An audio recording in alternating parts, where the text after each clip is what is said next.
Okay తర్వాత ఒక్క నిమిషం సార్. ఇక మీరు అట్లా అంటే నా గురించి మీకు తెలుసు, మీరు చర్చనే మాట్లాడారు. ఇక అరే నేను మిమ్మల్ని అప్పీల్ చేస్తుంటే మీరు దాన్ని చాతగానితనంగా తీసుకుంటే నేను ఏం చేయమంటారు సార్? ఏం చేయమంటారు నన్ను? నేను చాతగానితనంగా తీసుకోవద్దు. నేను చాలా రిక్వెస్ట్ చేసిన నా టైం నాకు ఇవ్వండి అని రిక్వెస్ట్ చేస్తే మీరు దాన్ని చాతగానితనంగా తీసుకుంటారా? మీరు చాతగానితనంగా తీసుకుంటారా? మీరు ఏమనుకుంటారు? మీరు ఆ మనిషి నిజాలు చెప్తుంటే ఆయన కాంగ్రెస్ పార్టీ అని చెప్పి కార్యకర్తలు ముద్రేస్తే మీరు బీఆర్ఎస్ పార్టీ ప్రతినిధులు కాకపోతే ఏంటి? ఈ రోజు నేను నిజాలు చెప్తుంటే మీకు ఎందుకు కోపం వస్తుంది? మీరు ఎందుకు ఉనికి పడుతున్నారు? నేను మిమ్మల్ని నిత్యాన్ని రిక్వెస్ట్ చేసిన,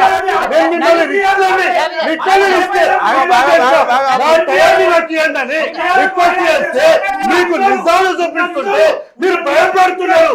మీకు కేటీఆర్ నుంచి పేమెంట్ రాదని భయపడుతున్నారు. ఇప్పుడు కేటీఆర్ నుంచి పేమెంట్ రాదని భయపడుతున్నారు. నేను నిజాలు చూపిస్తున్నాను.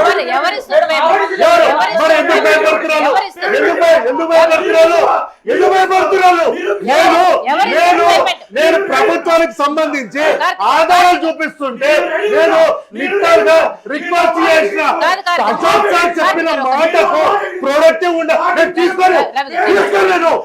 నా టైంలో మీరు ఎట్లా అర్థం మాట్లాడతారు? మీరు నిరుద్యోగులు, మీరు పొలిటికల్ నిరుద్యోగులు. నేను నిజాలు చూపిస్తుంటే మీరు అర్థం వస్తున్నారు. ఎందుకంటే మీ దగ్గరికి వెళ్ళి కేటీఆర్ దగ్గరికి వెళ్ళి వస్తే పేమెంట్ ఆగిపోతుందని భయపడుతున్నారు. నేను నిజాలు చూపిస్తున్నాను. నేను రిక్వెస్ట్ చేసినా లేదా? నేను రిక్వెస్ట్ చేస్తున్నాను. ప్రభుత్వానికి ధన్యవాదాలు చెప్పినటువంటి వీడియోలు సాక్ష్యాలు చూపిస్తున్నారు. మీరు ఎందుకు మాట్లాడుతున్నారు? మీరు మాట్లాడినప్పుడు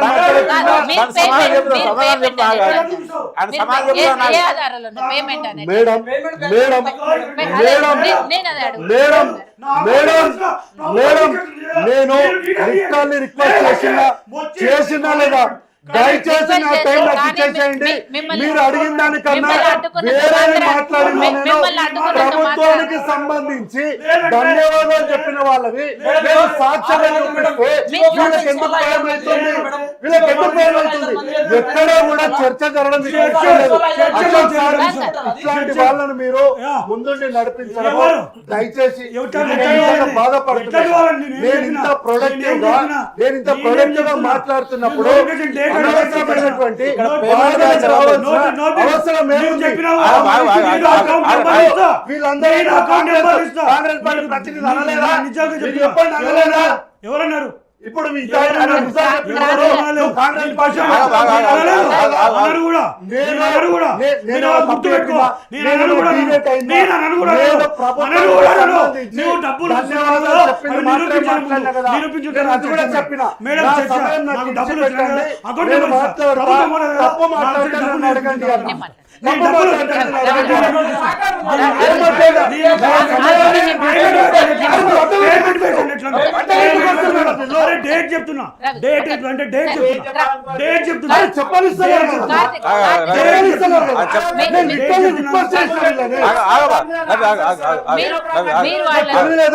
గంట 20 నిమిషాలు మాట్లాడినప్పుడు మీకు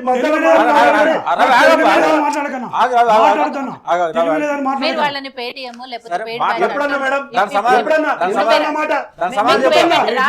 ఎందుకన్నా మాట వాళ్ళని రిక్వెస్ట్ చేయలేదా?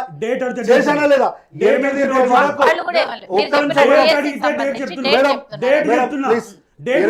వరకు ఆయన ఆపనండి లేదా వాదిద్దాం.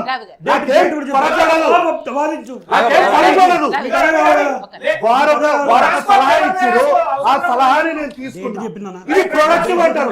వీళ్ళు సబ్జెక్ట్ లేదు, వీళ్ళు పేమెంట్ బ్యాచ్ అని నేను ఇక్కడే నిరూపించిన. నేను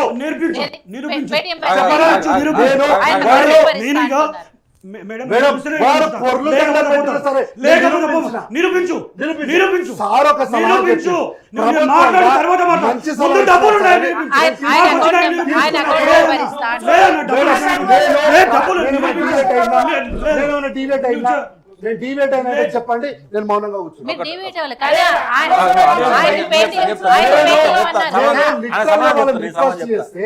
నా రిక్వెస్ట్ నేను మాట్లాడిన ప్రతి మాట అడ్డం కలుగుతుంది కదా. ఒకటి ఏంటంటే జనరల్ గా నేనైనా అన్న కార్తీక్ అన్నైనా అన్న ప్రేమన్నైనా ఒక నిమిషం మొత్తం నిరుద్యోగుల నుంచి ఏదైనా ప్రశ్న వచ్చినప్పుడు దానికి వాళ్ళు జనరల్ ఇప్పుడు నాకు 10 సార్లు ప్రశ్న అడిగారు. దానికి నేను అశోక్ అన్నకు చెప్పిన, రవణకు చెప్పిన, క్రాంతి అన్నకు చెప్పిన, వెంకటేష్ కూడా చెప్పిన. సరే వాళ్ళ బాధలు ఎన్ని రకాలు చెప్పినా మనం కొద్ది కాస్త ఓపికతోటి చేసుకొని ముందుకు పోదాం. కార్తీక్ గారిని మాట్లాడనిద్దాం, ఆయన మాట్లాడి ఆయన చెప్పాల్సిన మొత్తం చెప్పేది.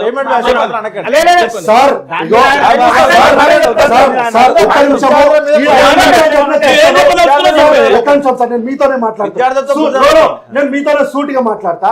ఈ ప్రశ్నకు ఈడ జరిగిన 5 నిమిషాల అనాలిసిస్ మీరే న్యాయం చెప్పండి, న్యాయమే చెప్పండి. నేనేమంటున్నా, మీరు తెలంగాణ ఉద్యోగాలు ప్రైవేట్ వాటా చెప్పారు, నేను వ్యతిరేకించిన వెరీ గుడ్ సజెషన్ సార్, ఇది తీసుకుంటా అని నాకు జరిగిన అనుభవాన్ని కూడా ఇక్కడ పంచుకున్నా. అవునా, పంచుకున్న తర్వాత ఓ ఇంటికి ఒక ఉద్యోగం ఎక్కడ చెప్పలేదు అన్నదానికి దానికి మాత్రమే ఆధారం చూపించారు. తర్వాత ఎప్పుడు ఉద్యోగాల గురించి సీరియస్నెస్ వచ్చిందో దానికి వార్తాపత్రిక చెప్పిన తర్వాత తెలంగాణ రాష్ట్రంలో కాంగ్రెస్ పార్టీ నిరుద్యోగులను మొత్తాన్ని ఆగం చేసిందని మీరు ఆరోపణలు చేసినందుకు దానికి ఆధారితంగా థ్యాంక్ యూ చెప్పినటువంటి అభ్యర్థుల వీడియోలో కదా నేను చెప్పింది. నేనేమైనా డివేట్ అయినా మాటకు మాట నేను అప్పటికి కూడా లిటరల్ గా నా 5 నిమిషాల టైం నాకు ఇడిచిపెట్టానగా చెప్పింది. నా 5 నిమిషాల టైం చెప్పింది. నా 5 నిమిషాల టైం రిక్వెస్ట్ చేసిన, నేను రిక్వెస్ట్ చేసినప్పుడు కూడా మీరు ఆగకుండా నేను చెప్పేది ప్రజలకు పోనివ్వట్లేదంటే నేను ఏమన్నా చెప్పండి, నేను ఏమన్నా ఇప్పుడు ఏంది లేదు మేడం. నేను వాళ్ళు చేసిన ఆరోపణకు థ్యాంక్ యూ అని చెప్పినటువంటి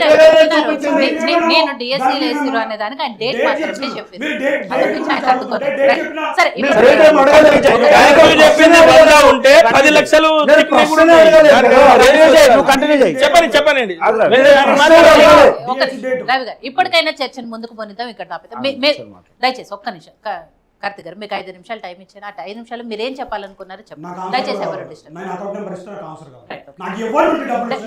ఆయన కాంగ్రెస్ తొత్తులు అన్నారు కదా, ఆయన క్షమాపణ ఆయన కాంగ్రెస్ తొత్తులు అన్నారు, వీళ్ళు ఇప్పుడు అన్నారు రికార్డ్ తీయండి మొత్తం. ఆయన వెన్నుపోటు పొడిచిన వాళ్ళను వెళ్ళొద్దు అంటే నువ్వు కాంగ్రెస్ తొత్తులాగా మాట్లాడుతావు అనలేదండి. ఇప్పుడు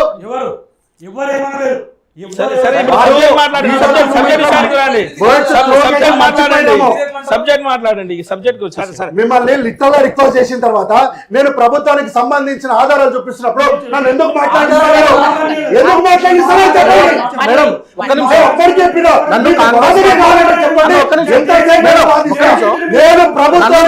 కాంగ్రెస్ పార్టీ ప్రతినిధి అని చెప్పుకున్నారు, నువ్వు ఎక్కడ పోయినావు, నిద్ర పోయినావు అని చెప్పారు.